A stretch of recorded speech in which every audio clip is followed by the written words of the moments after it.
luluh swara lungguh basa nekani wujud tatanane adil dek adeke kuwasa tumata tumeka titikane laku ucapan dulur-dulur menjawab pertanyaan Mas Indro Kartiko. Karma sebenarnya bisa turun menurun. Karma itu bisa turun menurun. Jadi kita itu sebenarnya mendapatkan bagian, ya kita mendapatkan bagian dari orang-orang tua dulu, ya orang-orang tua dulu.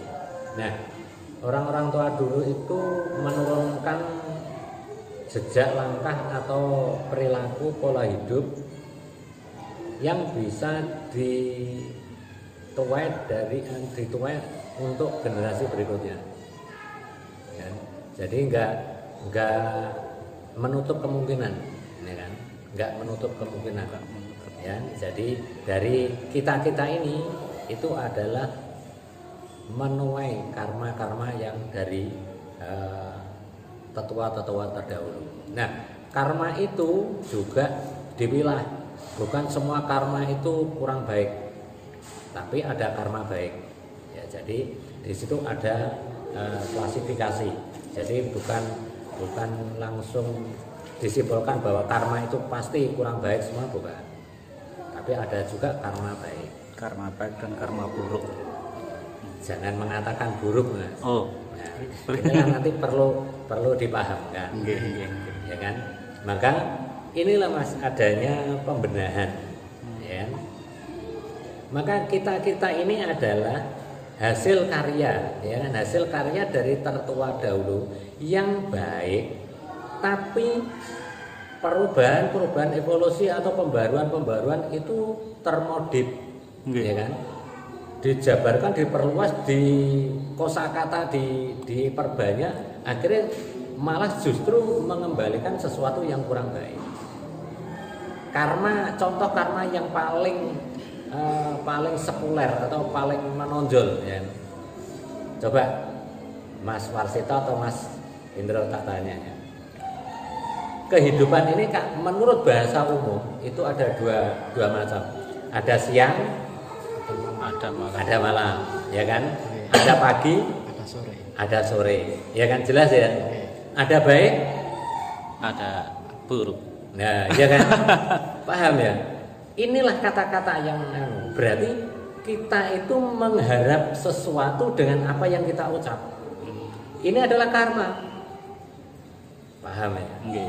Kata-kata itu adalah suatu pewujudan untuk penyampaian bahwa itu pengharapan yang akan kita terima. Maka kalau ada baik, ada yang lebih baik, itu yang paling tepat. Ini yang belum bisa dipahamkan banyak orang, karena banyak orang yang sudah terdoktrin atau terdogma dengan kata-kata seperti itu. Padahal banyak orang mengatakan ucapan akan kembali. Kenapa kalau ucapan menginginkan pengembalian kok yang seperti itu? Kan paham? Kalau ada baik, ada yang lebih baik. Menurut Saman setuju ora? Setuju. Paham Saman? Itu adalah bagian dari karma. Maka banyak orang yang mengatakan dunia ini kalau disuruh baik semua, jawabannya piye? Bisa enggak? Ya enggak bisa. Oh iya kan? Enggak bisa kan? Coba Saman katakan bisa. Coba Saman katakan bisa. Apa yang Saman ucapkan ini? Inilah membangun, ya kan? Membangun tata kata, pola kata. Berarti di situ ada mindset, ada keinginan penyampaian. Ini yang sudah berkembang masalahnya. Makanya apa yang sudah umum berkembang itu belum tentu semuanya baik, belum tentu. Ya kan? Belum tentu. Itu adalah karma. Ucap yang Saman keluarkan tadi. Ayo sekarang. Kalau dunia ini semua kehidupan disuruh baik, bisa. Jawabnya seperti itu. Caranya bagaimana? Jalankan dengan keadilan. Yes. Ayo biar batas lagi. Setuju ora Saman? Setuju. Karena menginginkan kehidupan ini membaik semua. Ayo Mbak Dani setuju? Mas Joko setuju? Mbak Endang setuju? Mas Warno setuju? Mas Parcono setuju? Nah, yo sampean. menang kok iso piye? Nggih. Karena menginginkan sesuatu dengan nilai yang baik. Maka jawablah kata-kata dengan mindset yang baik juga.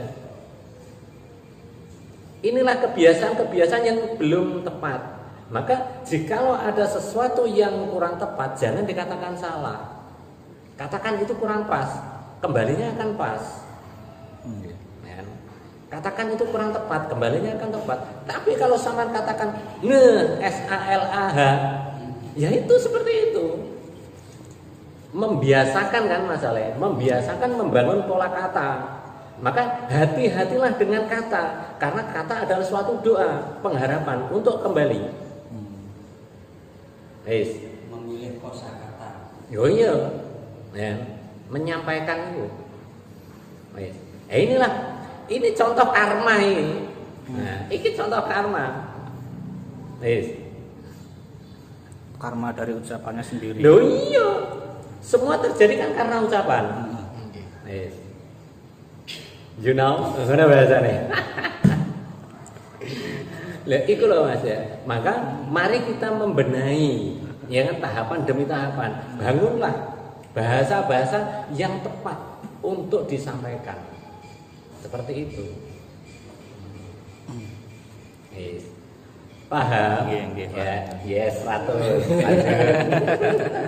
Berarti intinya anak itu bisa menuai karma dari orang tua kan? Iya, dari pola bahasa itu loh Mas, awalnya, ya kan? Karena semua tahapan itu karena ucapinnya, ya kan? Perilaku dari apa yang dilakukan itu karena kebiasaan kata-kata itu. Nah, Padahal kan itu kan, padahal seorang anak itu kan nggak ikut berbuat kan, berbuat maksudnya yang berbuat misalnya karma buruk itu kan ya orang tua. Kenapa anak harus menanggung? Padahal Yeah. kan anak nggak ikut berbuat gitu. ya seperti ini Mas, tahapan seperti ini Mas ya. Misalkan Mas ya, ada seseorang yang berbuat baik, ya kan? Ada seseorang yang berbuat baik, akan diulang-ulang kata-kata itu ke generasi. Itu loh anaknya si A, itu bapaknya dulu, ya kan? Selalu berperilaku baik. Nah, anak pun akan menjadi buah bibir baik. Paham ya? Nah, tapi kalau dari orang itu melakukan sesuatu yang kurang tepat, akan diulang-ulang terus. Itu bapaknya dulu, orang tuanya dulu melakukan seperti itu. Nah, ini akhirnya tertanam juga anak itu. Paham ya? Nah, maka tatanan-tatanan ini anak akan selalu diulang-ulang dengan orang lain. Ya kan? Makanya sampai 7 turunan, bahkan lebih dari 7 turunan kok. Lebih dari 7 turunan. Selama tatanan itu masih bisa diingat, ya, masih bisa tertulis atau tergaris, masih terus seperti itu. Ya kan? Maka perilaku yang sudah turun-temurun itu akan menjadikan nilai-nilai kurang tepat pada buah karya keluarga. Itu. Terus Cara untuk memutus, ya, tidak lain dan tidak bukan bahasa umum, harus menjalankan rialat atau tirakat, atau bahasa umumnya puasa. Satu-satunya. Nggak bisa. Kalau dilakukan dengan kalau kita dilakukan dengan perilaku membangun nilai bagus, ya kan, dengan merubah pola pikir, itu pun bisa. Tapi nilai